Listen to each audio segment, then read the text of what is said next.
Hey you all, it's the Credit Mommy. So today I just wanted to talk about myself. I wanted to give you all a rundown of who I am and how I kind of like got into this business. And I just want to just try to engage with you all and, hear your feedback. Just share stuff with you all. I know that a lot of my content's at the bottom of my page, the things that really need to be seen, or the things that I feel like are important on my page, they're like at the bottom, like it's like lost content for real. So I just said I'm going to update you all and just try to revamp everything and get everything back flowing and going. So let's dive deep. My name is Akivia. I'm a credit repair consultant. I've been doing credit repair for almost 5 years, and it's been an interesting journey. I want to say the way I got into this business, like I said before on my page, I was pretty much conned by someone. I took out a lot of different loans thinking that they was going to pay me back because they said they would pay me back. This person told me that they was going to help me with opening up like my own, like not opening up my own, but like helping me flip properties, helping me get houses and things like that. And he just promised me all these different things, and a lot of people would think that we were in a relationship. I faked a relationship after to try to get my money back, but I never got my money back. So anyway, I had a great credit score at the age of 23, because this all happened when I was 23, and pretty much I was like and distraught because one day he just blocked me. Like pretty much was like, haha, pretty much ran off on you. You got to figure it out. So at that moment when I had to file bankruptcy, at that moment when I realized how much debt I was in, I ended up filing bankruptcy. When I filed bankruptcy, I think I owed $165K at the time. And they told me that my debts was going to be discharged. I filed a Chapter 7 because I was not in the means or able to financially pay the debt back. So I filed a Chapter 7 in 2017. However, they have Chapter 7, Chapters 11, Chapter 12, and Chapter 13. I was able to get the Chapter 7, and all my debt was discharged. So pretty much when your debt is discharged, that means that you no longer owe anybody any money, and no one can try to collect or attempt to collect any money from you. So at that moment, when I filed bankruptcy, I was more so concerned about like how I would like get my credit score back up, because my mom and my dad always told me the importance of having a good credit score, and how to utilize that credit score and whatnot. And I pretty much felt like I had not only failed myself, but I failed them. So when this all happened, it took a while for me to recoup and to get my credit score back to what it was. But I will say this, I had filed for my Chapter 7 August 2017. It takes 3 months. So let me see, September. Yep, it takes 3 months to have it fully discharged. So November came around in 2017. I filed actually with a score of like 400 something, like literally. So I went from 775 from February to, I remember, May, because May is when all this transpired. So 3 months of bullshit, being real with y'all. So your credit, like I'm telling y'all, my credit went from a 775 to a 4, I think it was like 425 or 475, one of them, within 3 months. So when I went to go, like once I filed the bankruptcy, the Chapter 7, whatever the case may be, my whole purpose was to just like get my credit fixed. I didn't have time for anything else. I didn't want to figure anything else out. Like I literally told myself, you gonna have to like figure this shit out, get your credit back. Like you can't not be like not have good credit. So I remember like being so depressed because I had high credit card limits. Like to be 23, I think I had maybe $45,000 worth of credit cards like that I could use, and I was so blown because I didn't have anything to show for all the debt that I had gotten in just based off false promises. You know, it was just like, it was just like it was just a depressing, very traumatic experience for me. And I remember I was like, okay, let me just pay. I'm gonna tell y'all these people, the name rhymes with Paxington Paul. So I was paying these people $100 a month to work on my credit. They were absolutely not removing anything. You know what I'm saying? So I'm like, okay, whatever. I met someone here where I'm from. I live in Maryland. I do not live in Baltimore, but I do live in Maryland. I met someone here that lived in Baltimore that actually fixed credit. I literally gave him my last funds from my credit card. So I was like, I'm really banking on you to do the job. I really, really, really need you to get my credit fixed. You know, I need you to fix my credit. This is my last. I'm hoping you do everything I tell you to do. So I sign up with him. He gives me the results. Everything ends up coming back. But I didn't have a problem with that end up happening because when those things came back, I just said, you know, what's next? The problem that I had with him was the communication. The communication wasn't there. I felt like every time I had like a dispute done on my behalf, it was like I had to reach out to him for an update or to remind him like, hey, you know, are you all gonna like, you know, like work on my credit, or how are things, you know, how are things over there? And I felt like every time I had to reach out to him, that's when he would like work on my credit. That was like, I would get like something in the mail within 30 days of me even asking him for it. So I remember he put me on a 6-month contract and I was like, okay, cool.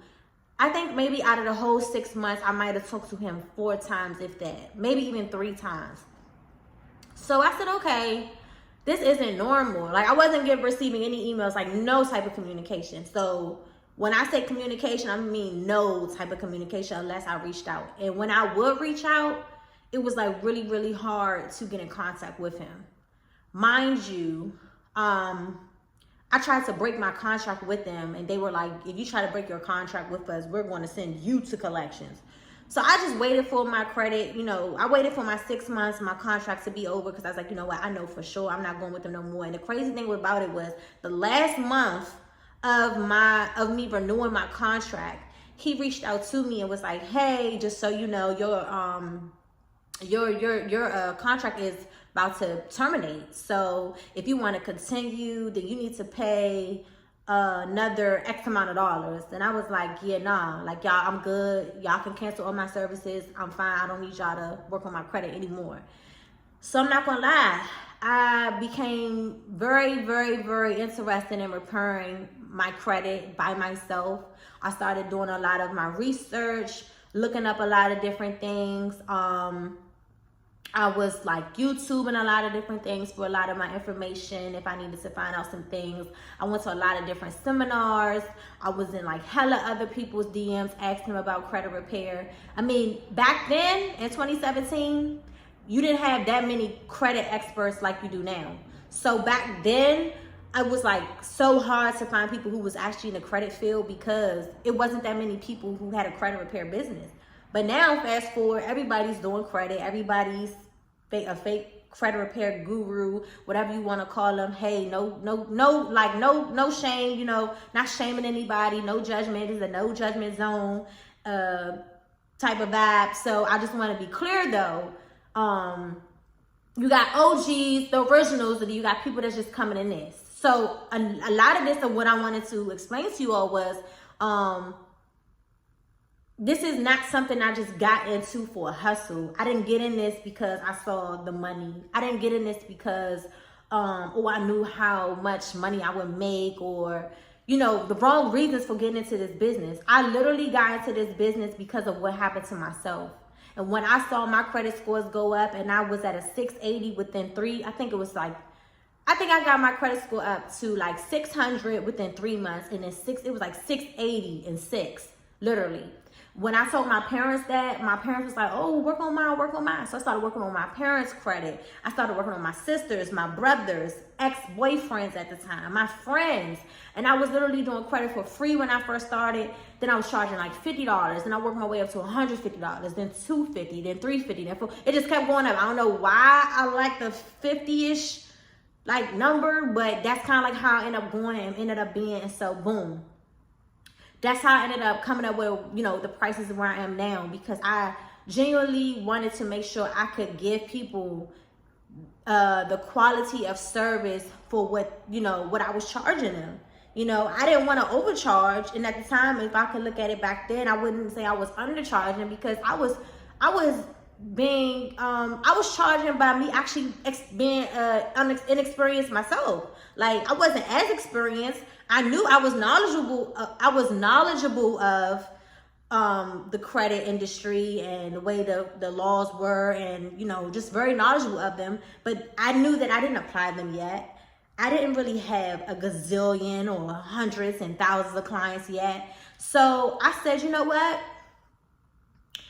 I'm going to charge a certain amount of money because I don't work for free. But overall, I was so intrigued with learning how the law works and knowing that you can actually repair your credit by using the law. So boom, I got into the credit business, and you know, I got my first client from North Carolina actually on Instagram.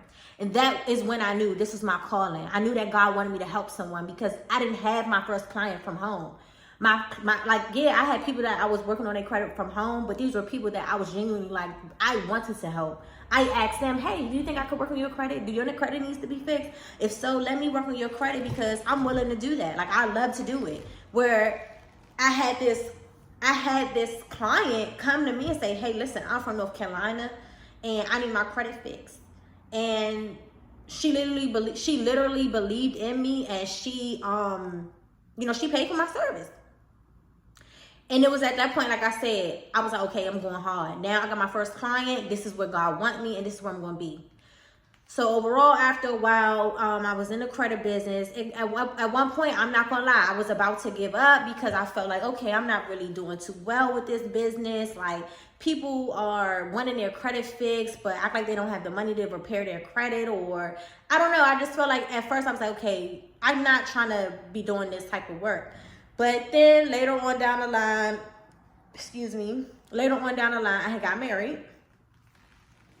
I'm no longer married. I just want to throw that out there. I am divorced. And the reason why that's important is because a lot of people till this day still thinks that me and the other company are like, you know, co-owners, like we run the businesses together. No, we don't. I'm the owner of Keys to Success, and Jerron Hicks is the owner of J Key Approves. So I just want to throw that out there. But when we did meet, and when we did, you know, not meet, but when we got married and everything, we decided that we were going to open up another business. So we were both co-owners on each other's businesses and stuff like that. So people know us, or, you know, have known for us to be the marriage couple for the credit industry, or to, you know, get these, you know, get people credit fixed, and we're advertising us. Anyway, long story short, when we came together, I'll be honest with you all, he elevated me, or helped me elevate my marketing skills. I wasn't really good on marketing. Like, I didn't know where to go, how to do marketing. I was at a standstill because I didn't know how to market myself. Like, I knew I wanted clients, but I didn't know how to market. And then when I met him, it was like I met him with a great credit score. His credit score was really, really good. And I was like, shit. Well, clearly you know how to get, you know about credit, because your credit score is good. So you know how to build credit, but you might not know how to like fix credit. So together, let's come together and let's elevate, and let's get these businesses up and popping, and let's help our community. Let's help the community. Let's get back. So together, it was like a power duo, because where I lacked at, he was able to help me, and where he lacked at, I was able to help him. So I'm always gonna give credit where it's due, no shade, no salt. You know, it is what it is. Things just don't work out, and that's fine. But I will tell you this. The reason why, you know, credit is so important, the reason why I'm sharing you all my experiences is because a lot of people don't understand. People post, like, only their achievements. People post the things that they feel like other people are going to be happy about. But I'm here to share my story with you all to let you all know, like, I once didn't have it all figured out myself. You know, I'm not perfect. I've been broke and things have been hard for me. So like I said, 2017, it took me 3 years for my business to really, really grow. And during those times, I worked my ass off too. I remember like 2017, I was in business. I didn't want a job. I got a job making $16 an hour as a contractor for the government. I literally worked probably like a month and some change and moved up into another position within the same company, and they gave me a raise, and I think I was making like $18 an hour. Literally, as soon as I got hired, I was already applying for more because I wanted more money. Like, I was like $16 an hour. Like, I was still broke. I'm gonna be honest with y'all. I was really, really broke in 2017, like down on my ass, flat ground, like seriously. And I had applied for another job. I got hired for that job, and I stayed there for 3 months, and I literally tripled like my hourly pay. I tripled it. So I went from making $16 an hour to $18 an hour to making, you know, to tripling that. So then, not even a month, well, no, actually, I stayed there for 3 months. And out of those 3 months, I ended up making, my last job was damn near 6 figures, literally. I had a damn near 6-figure income. And when I say 6 figures, I mean, when I say damn near, I'm only, okay, I was making like $90K a year, literally. And I stayed there, and I was like, okay, cool, you know, it is what it is, was working with them. But it wasn't until I said, I'm going to use this money to invest right back in my business. So a lot of people get stuck. They go to work or they get a job, and they forget their whole means as to like why you are waking up every morning. Like, I don't want to wake up every morning to punch a clock. I don't want to wake up every morning being a modern day slave. So what I told myself was, I said, okay, listen, what you're going to do is you're going to use your income from your jobs to market yourself. You're going to invest in your business. So I had got my shirts made, you know, with the little credit mommy, you know, give credit where it's due. I had invested in some, you know, some of my marketing materials. I invested in a website. I invested in business cards, and I kept investing in like books. I was investing in like so many different things to kind of like keep me knowledgeable of credit, keep me knowledgeable of the credit repair laws. And also I was invested in my marketing, you know, so I invested in my marketing. And, you know, 2017, 2018, I was just like, okay, it is what it is. 2019, okay, whatever. 2020 came, that's when everything like went up. You gotta understand, a lot of businesses flourished during COVID. So with all these businesses flourishing during COVID, you have to understand, like, it was a blessing and a curse for a lot of people. It was a gift and it was a curse. A lot of people, they definitely lost their jobs, they got sick, they lost family members.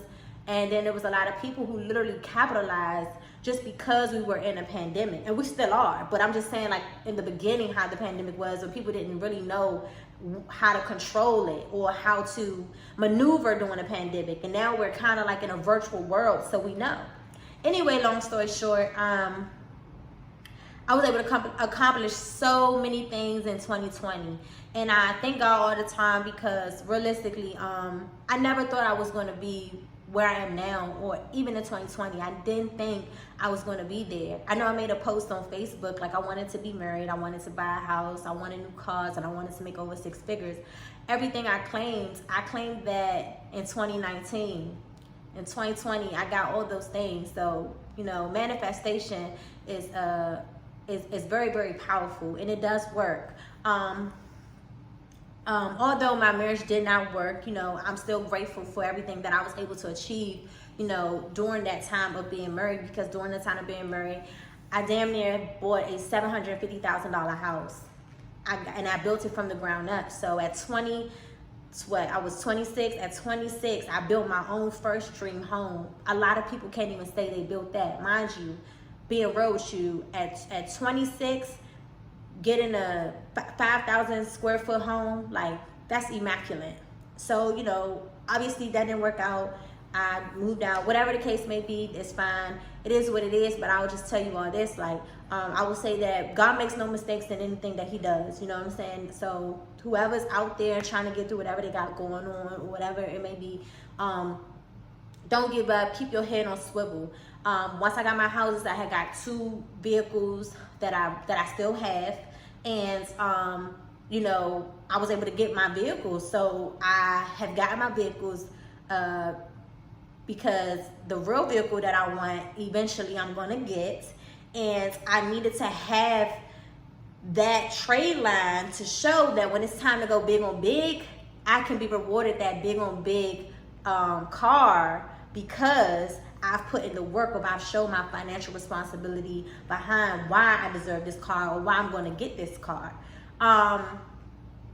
You know, so, you know, those are the things, you know. So 2020 was everything. 2021 was great. Obviously, you know, you have your trials and your tribulations. 2022 has been quite interesting.